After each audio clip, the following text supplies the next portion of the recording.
Hello students, आज हम लोग रेडियस बेस न्यूमेरिकल्स करने वाले हैं और साथ ही साथ में डेंसिटी, मॉलिक्यूलर वेट और यूनिट में number of Z value means परमाणुओं की एकक कोष्ठिका में क्या संख्या आती है, इससे रिलेटेड न्यूमेरिकल प्रॉब्लम्स को आज सॉल्व करेंगे। तो स्टार्ट लेते हैं एक क्वेश्चन से। अच्छा क्वेश्चन है ये। सोडियम क्लोराइड के एक यूनिट सेल में 4 फार्मूला यूनिट्स हैं। अब बच्चों ये वाली जो लैंग्वेज है ना, थोड़ा डिफरेंट हुई बाकी जो पिछले क्वेश्चंस किए थे हम लोगों ने उससे, बिकॉज ये डायरेक्ट कहना चाहिए था इसे कि एफसीसी क्रिस्टलाइज होता है, बट वो सारे सीक्वेंस को एक स्टेटमेंट में दे रखा है इसने कि इसकी यूनिट सेल में 4 फार्मूला यूनिट्स हैं। तो इस यूनिट सेल की इज लेंथ 0.564 nm में है। तो यूनिट भी माइक्रो दी है, इसको कन्वर्ट करेंगे सीएम में और देन सोडियम क्लोराइड क्रिस्टल के लिए डेंसिटी फाइंड आउट करनी है। तो चलते हैं इसकी सॉल्विंग की तरफ और समझते हैं क्या क्या यहां क्वेश्चन में गिवन है। Because NaCl crystallizes on FCC structure, यानी सोडियम क्लोराइड एफसीसी संरचना में क्रिस्टलित होता है। तो एट लास्ट इसके लिए Z का वैल्यू 4 है, गिवन क्लू भी है और साथ ही साथ इज लेंथ, और इज लेंथ को बच्चों लिखते हैं A से, जिसका वैल्यू दिया है क्वेश्चन में 0.564 nm। तो nm से लार्ज में जाएंगे, देन m में चेंज करें या cm में चेंज करें, दोनों वैल्यू बता दूं आपको। 5.64 इंटू 10 के पावर -10 m होगा, और या इसी को कन्वर्ट करें then 5.64 into 10 to the power -8 cm होगा। ये आपको इस तरह का चेंजमेंट करना होता है। देन इसकी डेंसिटी फाइंड आउट करनी है। सो क्वेश्चन कह रहे हैं D equals to how much या rho equals to how much, और मॉस ऑफ सोडियम क्लोराइड आप निकाल सकते हैं यहां से। NaCl equals to, because sodium के लिए होगा 23 और क्लोरीन का 35.5, टोटल करेंगे दोनों को तो फाइनली m मिलेगा 58.5। ये हो गया आपका मॉलिक्यूलर मास ऑफ NaCl। तो इतने वैल्यू तो हो गए क्वेश्चन में जो दिए हैं।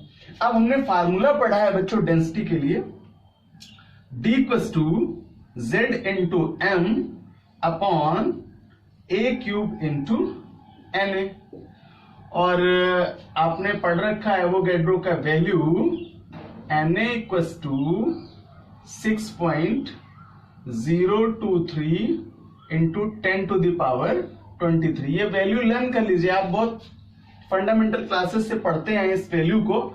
बाइनरी लिखने में अगर मिस्टेक भी हो रही तो आपको कंफर्म होना चाहिए कि ये वैल्यू आपको कंफर्म होती है एवोगैड्रो नंबर से। सो 6.023 इंटू 10 टू द पावर 23। अब ये सारे वेरिएशंस जो दिए क्वेश्चंस में, इनको लेकर के हम वैल्यू पुट अप कर दें फार्मूले में D फाइंड आउट करने के लिए। तो बच्चों Z का वैल्यू 4 और मॉलिक्यूलर मास कैलकुलेट किया 58.5 अपॉन में ले जाए इसको A³ के लिए वैल्यू रखेंगे cm के, then 5.64 into 10 to the power -8 और इसका कर दें पूरे का क्यूब, बिकॉज A³ और Na का value 6.023 into 10 to the power 23। और अब यहां से इसको सिंपल करें, मल्टीप्लाई और डिवाइडेशन करके D का वैल्यू ले आए 2.16 ग्राम क्यूबिक सेंटीमीटर। तो बच्चों यही इसका फाइनल आंसर हो गया। D की वैल्यू यहां मिली आपको 2.16 gram cubic centimetre. Now next question, ये भी वेरिएशन बेस्ड क्वेश्चन है और रेडियस से रिलेटेड क्वेश्चन है। इसके एक्चुअली में 2 पार्ट्स हैं, जिसमें से पहला पार्ट हम लोग सॉल्व करेंगे और देन उसके बाद इसका सेकंड पार्ट सॉल्व करेंगे। तो पहले क्वेश्चन समझते हैं क्या है। कह रहा ब्रोमीन का आयन नेगेटिव होगा, सो इसे अनायन कह सकते हैं। क्लोज्ड पैक्ड स्ट्रक्चर बनाता है और यदि ब्रोमीन माइनस का यानी ब्रोमीन आयन का रेडियस 195 pm है तो इसके धनायन मींस कैटायन का रेडियस क्या होगा, और जो टेट्राहेड्रल होल में समा सकता है, तो जो स्ट्रक्चर क्रिएट करता है वो टेट्राहेड्रल है, मींस चतुष्फल की संरचना वाला है ये। ध्यान दीजिए जरा कि जब ब्रोमीन नेगेटिव आयन है मींस एनायन है, तो जो रेडियस होगी वो भी एनायन के लिए ही होगी। सो एनायन की रेडियस को लिखते हो आप R माइनस से। चूंकि आयन दिया है इसलिए आप इसको आयनिक केस के लिए दिखा सकते हो। So R minus equals to 195 pm, और यहां पर इसके कैटायन का यानी R प्लस का वैल्यू फाइंड आउट करना है, क्वेश्चनेबल है। अब हो सकता है कोई मेटल पॉजिटिव वाला है जो इससे कंजुगेट होता होगा, बट यहां नहीं दिया है, इसलिए सपोज दैट कोई A प्लस मेटल है जो कैटायन की फॉर्म में यहां प्रेजेंस रखता है। तो चलते हैं सबसे पहले इसके फार्मूले की तरफ। You know that the radius of substance is R plus upon R minus, इससे डिनोट करते हैं। तो टेट्राहेड्रल स्ट्रक्चर्स के लिए R plus R upon R minus 0.225, या बच्चों इसको लिख सकते हैं केस ऑफ रेडियस के लिए R plus equals to 0.225 R minus. अब चलते हैं अकॉर्डिंग टू क्वेश्चन, तो देखते हैं कि यहां पर जो वैल्यू है वो आपको गिवन है R माइनस के लिए। मल्टीप्लाई करा दें इसमें 0.225 इंटू 195, बिकॉज एनायंस के लिए रेडियस का वैल्यू है 195, और इसका मल्टीप्लीकेशन करा दें, देन 43.875 pm ये इसके लिए कैटायन का रेडियस होगा, मींस R प्लस का रेडियस होगा। इस प्रॉपर आयन के लिए R प्लस का वैल्यू होगा, जिसे मैंने कैटायन नॉमिनेट किया या A प्लस नॉमिनेट किया। तो अब एक तो यहां से हमें कैटायन का रेडियस मिला। अब चलते हैं इस क्वेश्चन के सेकेंड पार्ट की तरफ। तो बच्चों पार्ट सेकेंड बड़ा इंटरेस्टिंग है, देखते हैं क्या कह रहा है। कह रहा है कि क्या 82 pm रेडियस वाला धनायन A plus crystal A plus Br minus के ऑक्टाहेड्रल होल में समा सकता है। अब कंडीशन ऑक्टाहेड्रल होल के लिए है, तो सबसे पहले तो हमें रेंज ज्ञात होनी चाहिए कि क्या रेंज आए रेडियस रेशियो का ऑक्टाहेड्रल होल के लिए, ताकि वो क्रिस्टल उसमें समा सके। देन ऑक्टाहेड्रल होल के लिए रेडियस रेशियो का रेंज 0.414 से 0.732 तक। बच्चों ये बहुत जरूरी जानकारी है आपके लिए ऑक्टाहेड्रल होल में समाने के लिए। अगर रेडियस रेशियो का वैल्यू 0.414 से 0.732 तक आंसर के रूप में मिलता है, तो इसका मतलब है कि ये क्रिस्टल जो आयनिक फॉर्म में दिखाया गया है ये ऑक्टाहेड्रल होल में समा जाएगा। और अगर ये रेडियस रेशियो क्रॉस करता है इस रेंज को, इसका मतलब है कि नहीं समाएगा। अब चलते हैं सॉल्विंग की तरफ, देखते हैं कि क्या होगा फाइनल आंसर। यहां आपको कैटायंस के लिए इसने रेडियस चेंज की है। Then R plus for A plus ion equals to 82, और आपने कंफर्म किया है इस क्वेश्चन के फर्स्ट पार्ट से कि रेडियस रेशियो ऑफ ब्रोमीन यानी Br माइनस आयन का दिया था 195 pm। अब यहां दोनों चीजें हमारे पास, कैटायन का रेडियस भी है और एनायन का रेडियस भी है। देन अगर इसका रेशियो फाइंड आउट करेंगे तो फार्मूला लगाएंगे R plus upon R minus, और वैल्यू पुट अप करें तो r प्लस के लिए 82 और अपॉन r माइनस के लिए 195। और जब बच्चों इसको सॉल्व करेंगे देन आंसर मिलेगा 0.4205 आफ्टर डिवाइडेशन। अब ये रेंज मिली हमें रेडियस रेशियो की। चलते हैं क्वेश्चन की रेंज देखते हैं। कह रहा था ऑक्टाहेड्रल होल्स में समाने के लिए जो रेशियो रेंज है वो 0.414 से 0.732 तक आएगी। तो देख लीजिए कि रेंज जो आंसर के रूप में मिल रही वो इसके बीच की ही है। इसका मतलब है कि ये जो A प्लस और B माइनस क्रिस्टल है ये ऑक्टाहेड्रल होल में समा जाएगा, यानी राइट आंसर होगा ये। तो एक स्टेटमेंट में आंसर जाएगा कि A plus ion A plus और B माइनस क्रिस्टल से बना हुआ जो स्ट्रक्चर है उसके ऑक्टाहेड्रल होल में समा जाएगा। चलिए बढ़ते हैं अगले क्वेश्चन में, और वेरिएशन बेस्ड क्वेश्चन है ये। कह रहा है कंपाउंड AX में A प्लस का रेडियस 95 pm है और X माइनस का 181 pm है। तो इस AX की क्रिस्टल स्ट्रक्चर को फाइंड आउट करना है, अर्थात ये बताना है कि किस प्रकार की संरचना वाला होगा ये। बच्चों जो AX क्रिस्टल कंपाउंड है ये ब्रेक डाउन होता है अपने आयंस में A प्लस और X माइनस में। तो A प्लस क्या है कैटायन और X माइनस क्या है एनायन। और according to question radius ratio के लिए आपने फार्मूला पढ़ा है R plus upon R minus. तो अगर हम इसके लिए कंपाउंड के लिए निकाले radius ratio of AX equals to A plus upon X minus. अब क्वेश्चन में तो आपको वैल्यू दी है, इसने डिनोट कर लें।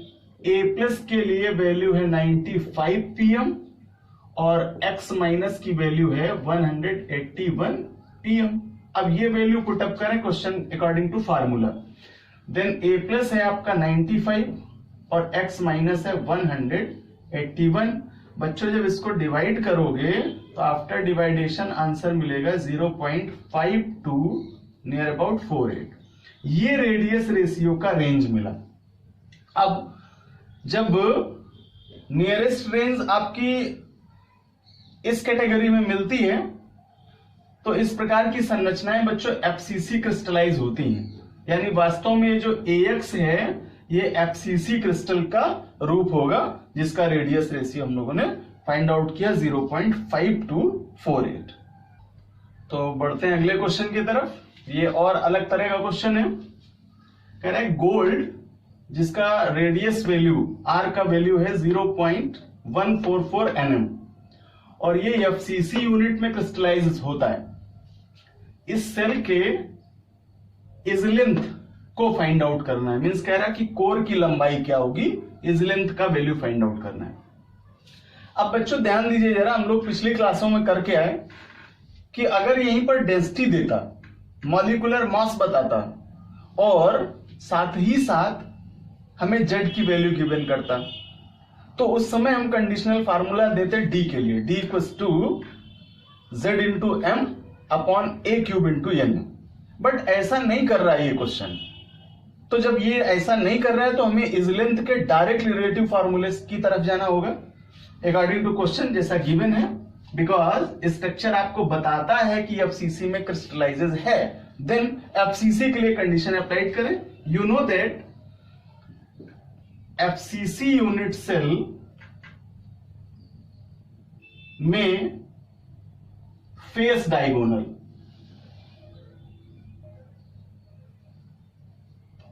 Equals to 4R equals to √2a। ये रिलेशन हम लोगों ने FCC वाले स्ट्रक्चर लेटिस के लिए पढ़ा था। बस यहीं से ये कंडीशन अप्लाइड हो। अगर अब हमें इज लेंथ निकालना हो बच्चों a यहां से, तो इस a का वैल्यू निकालने के लिए रिलेशन देंगे a equals to 4R upon √2, या इसी को हम लिख सकते हैं 2√2R। अब ये वैल्यू पुट अप कर ले यहां से, then a equals to 2 into 1.414, ये √2 की वैल्यू रख रहे हैं भैया, 1.414 ये √2 की वैल्यू, और इंटू कर दें आर का वैल्यू आपको क्वेश्चन में दे रखा है 0.144।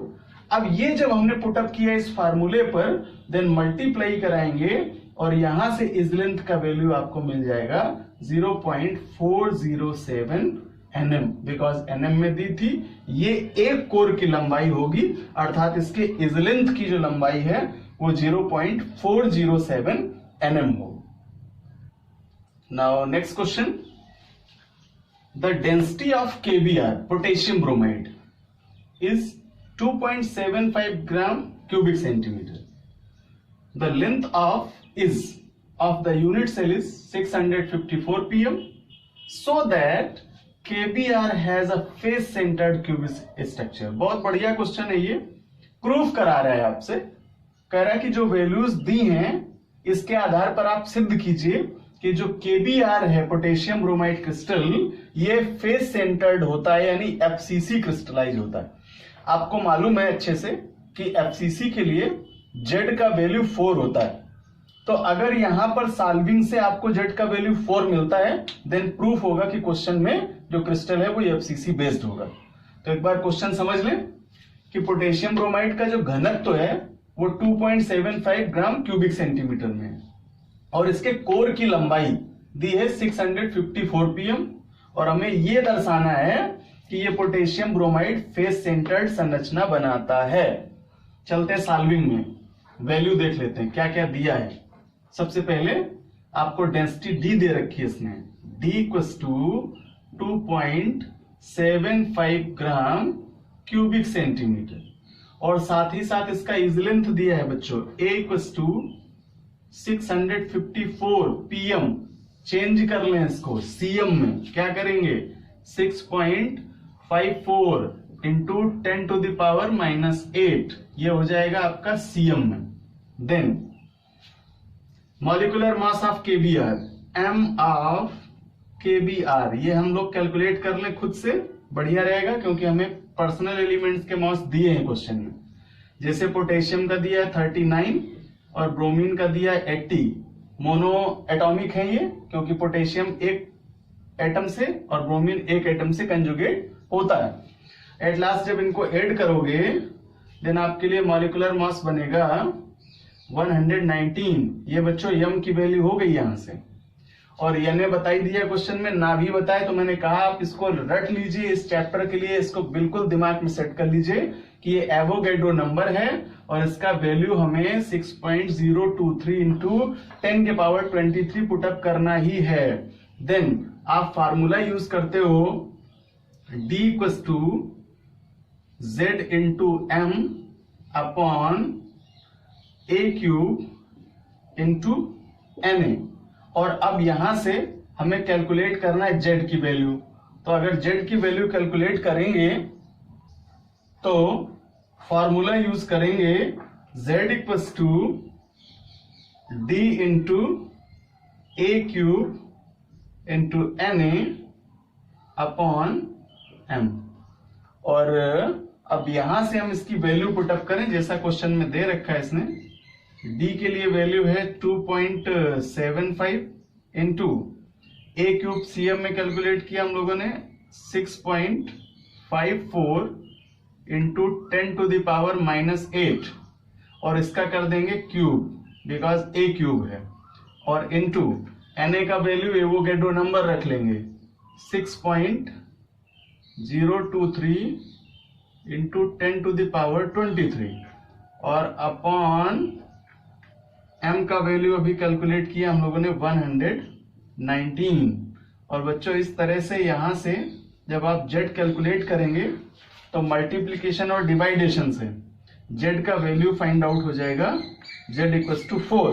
तो अगर Z का वैल्यू बच्चों 4 आ जाए तो हमें यहां से कंफर्म हो जाना चाहिए कि जो स्ट्रक्चर है वो वास्तव में FCC बेस्ड होगा, और क्वेश्चन भी यही कह रहा था कि सिद्ध कीजिए कि FCC स्ट्रक्चर वाला क्यूबिक लैटिस है। तो इससे प्रूफ होता है आंसर से कि अगर Z का वैल्यू 4 है तो वास्तव में जो KBr क्रिस्टल है ये एफसीसी स्ट्रक्चर में क्रिस्टलाइज होगा। नाउ नेक्स्ट क्वेश्चन बच्चों, एफसीसी क्रिस्टल में यूनिट सेल की इज लेंथ 620 pm दी है, इसके निकटतम नेबर का डिस्टेंस फाइंड आउट करना है। बहुत बढ़िया क्वेश्चन है, अलग तरह का इसमें रिलेशन है, फार्मूला यूज किया जाएगा। क्वेश्चन के अकॉर्डिंग कह रहा है कि जो क्रिस्टल है उसकी यूनिट सेल एफसीसी स्ट्रक्चर में कोर की लंबाई है यहाँ वो 620 pm दी हुई है, आपको 620 pm दी है, और कह रहा है कि निकटतम नेबर का डिस्टेंस फाइंड आउट कीजिए। तो अब यहां पर देखिए एफसीसी क्रिस्टल है, फॉर एफसीसी स्ट्रक्चर डी के लिए फार्मूला यूज करते हो, क्योंकि एफसीसी कंडीशन है D = A/√2। लर्न कर लीजिए इसको, बैक में हम लोग डिस्कस कर चुके हैं इसकी कंडीशन। एफसीसी के लिए डेंसिटी का रिलेटिव फार्मूला है D = A/√2। देन यहां पर क्वेश्चन में आपको A का वैल्यू दिया इसने 620 pm। अब यहां से आप सॉल्विंग स्टार्ट करिए, वैल्यू पुटअप करिए। तो D = A का वैल्यू रखेंगे 620 और अपॉन √2 के लिए आपको वैल्यू रखनी होगी 1.4142। ये वैल्यू पुटअप कर लें, सो 1.4142। और बच्चों जब इसका डिवाइड करेंगे आप, देन आंसर मिलेगा 438.4 pm। ये यहां से आपको इस एफसीसी लैटिस के लिए, इस क्रिस्टल के लिए नेबर की डिस्टेंस होगी। अच्छा, कभी कभी क्या करता है इसी में रेडियस बेस्ड क्वेश्चन भी ऐड कर देता है। तो अगर इसमें रेडियस बेस्ड क्वेश्चन ऐड करता है एटम के लिए, देन आप रिलेटिव फार्मूला वो रेडियस रिलेशन के लिए भी इसी से आगे यूज कर सकते हैं और उसको भी कैलकुलेट कर सकते हैं। तो ये थे कुछ अच्छे क्वेश्चंस। मिलते हैं अगली क्लास में कुछ नए टॉपिक के साथ।